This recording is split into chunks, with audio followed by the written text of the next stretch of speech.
3 মাস ধরে আলোচনার পর বাংলাদেশ থেকে আমদানি করা পণ্যের উপর 35% শুল্ক নির্ধারণ করেছেন মার্কিন প্রেসিডেন্ট ডোনাল্ড ট্রাম্প।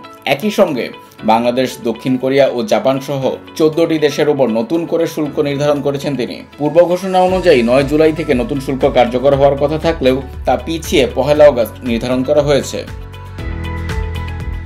বিভিন্ন দেশের উপর গত 2 এপ্রিল উচ্চ হারে পারস্পরিক শুল্ক বা রেসিপ্রোকাল ট্যারিফ আরোপ করেন ট্রাম্প। সে সময় বাংলাদেশি পণ্যের উপর 37% শুল্ক আরোপ করা হয়েছিল।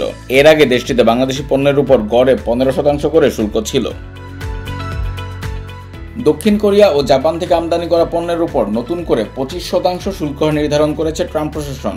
এছাড়া মিয়ানমার ও লাওসের পণ্যের উপর 40%, দক্ষিণ আফ্রিকার উপর 30%, মালয়েশিয়ার উপর 25%, তিউনিসিয়ার উপর 25%, ইন্দোনেশিয়ার উপর 32%, বসনিয়ার উপর 30%, সার্বিয়ার উপর 35%, কম্বোডিয়া ও থাইল্যান্ডের উপর 36% এবং কাজাখস্তানের উপর 25% শুল্ক নির্ধারণ করা হয়েছে। চূড়ান্ত শুল্কের পরিমাণ উল্লেখ করে 14টি দেশের নেতাদের উদ্দেশ্যে চিঠি পাঠিয়েছেন ট্রাম্প। এসব চিঠি ট্রুথ সোশ্যালে প্রকাশ করা হয়েছে। হোয়াইট হাউসের প্রেস সচিব ক্যারোলিন লেভিট বলেছেন, সামনে আরও কিছু দেশের উদ্দেশ্যে শুল্ক বিষয়ক চিঠি পাঠানো হতে পারে।